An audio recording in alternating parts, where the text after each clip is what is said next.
Recently I made this website which allows me to put some photos on top of the map. So here is a map from my hometown, and when I put the mouse on top of some dot here, I can see an old photo. And here is another photo, here is another photo, and like this. And if I want to really focus on this photo and read it nicely, then the code will also put the photo here in the below. Well, let's again look at that photo. This kind of house. These are old photos, and I can also change the year settings and show some of these. I want to now see the photos which are made before 1950. So I put the year to be 1950, and most of the photos disappeared, but some are still there. So, for example, this house here was photographed before 1950, and perhaps this photo also. Okay. Yeah. Then what else? It might be also interesting to see that from which direction some photo is taken. So I have added some arrows here. And now the arrow here is telling that this photo was taken on the bank of this river and taken to the north. And I can see the north bank of this river here behind these people.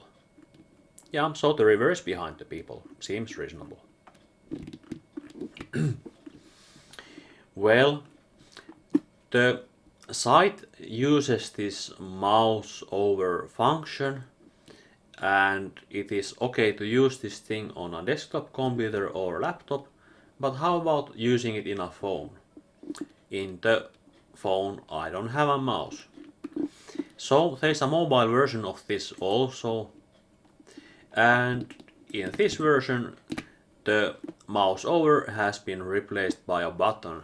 When I press a button, the photo will be visible here. I press another button and another photo is visible here. Well, maybe I would like to see all the photos. There is also such an option. Now all the photos are here in the below, and I can browse them through my phone.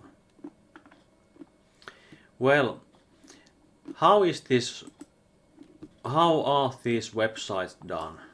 This phone website and the desktop version. On the server I have some photos, for example this photo.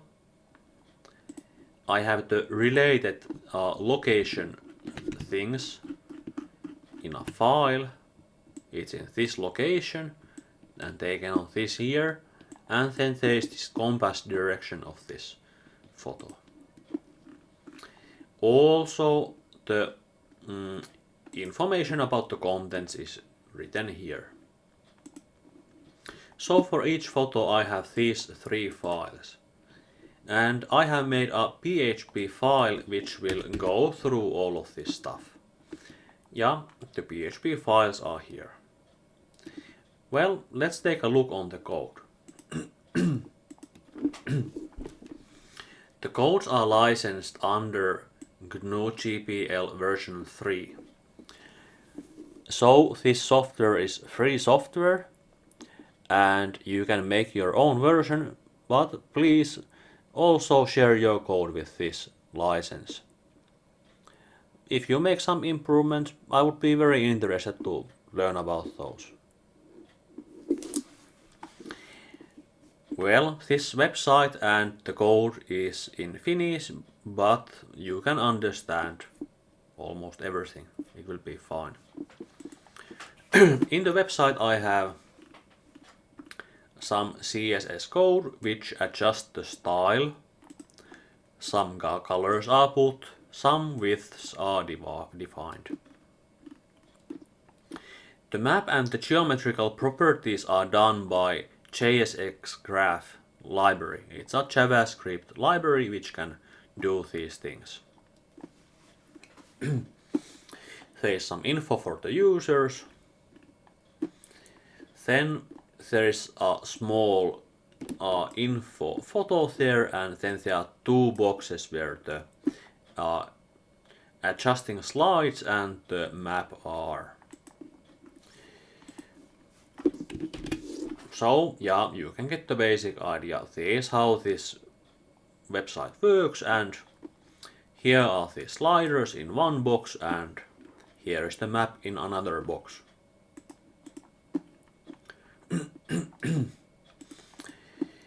So these are the boxes. To the boxes we need to make some boards where we can have these geometric things, and the map board will be a child of the adjusting board. The beginning and ending years are defined, and we make these sliders for these years. Also we make a slider for the arrow length, so we can adjust the length of this arrow by moving this slider here. Then we need to have a PHP loop which will go through of all our photos. So let's take a look on this folder and search for all JPG files with different names.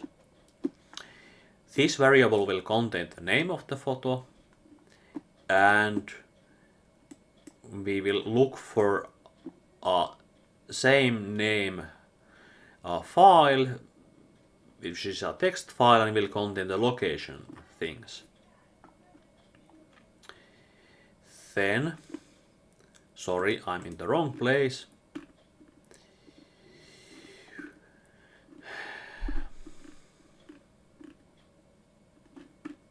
Yeah, well, that's how it works, yes. Yeah, okay, I forgot this map thing. Yeah, so I will take the map photo and see its width and height and like that, and I will calculate the location and width for that. There are several maps actually. There is the more sharp one, and then there is a more blurry one. Two maps, and I will set those maps there.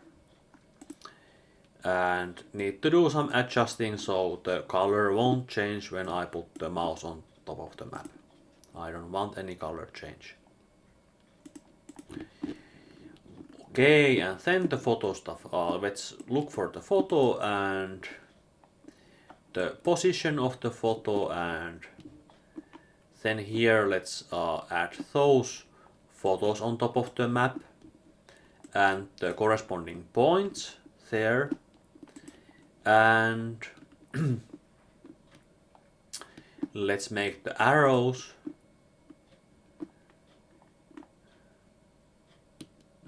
like this.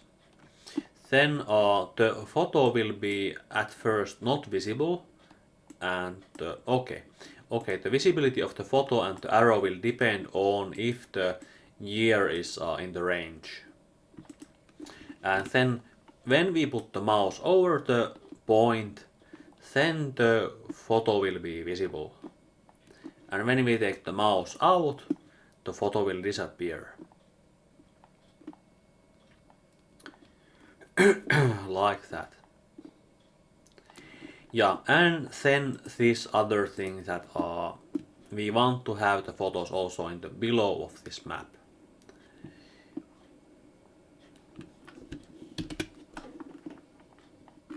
So how does this thing work? Some photo will come there. How does it work?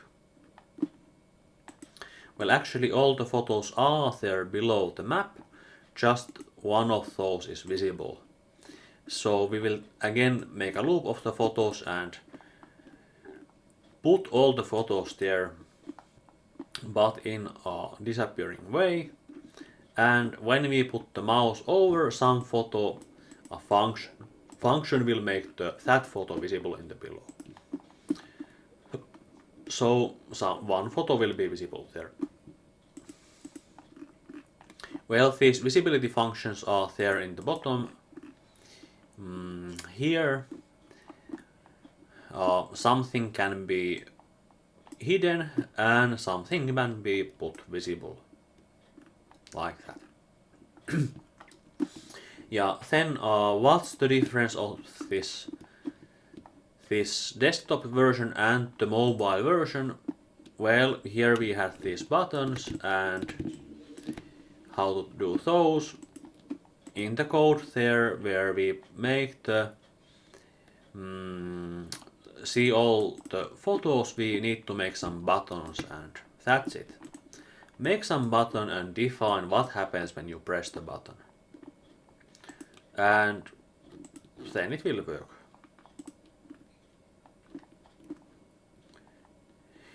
Yeah, so how to find this place?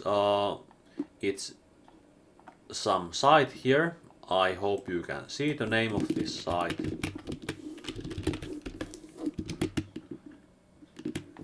This kind of site, you can find it in the description of this video, and when you go there you will find my contact info in the below and you can come and say hello to me.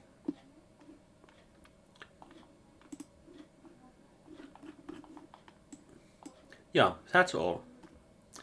Enjoy and see you again.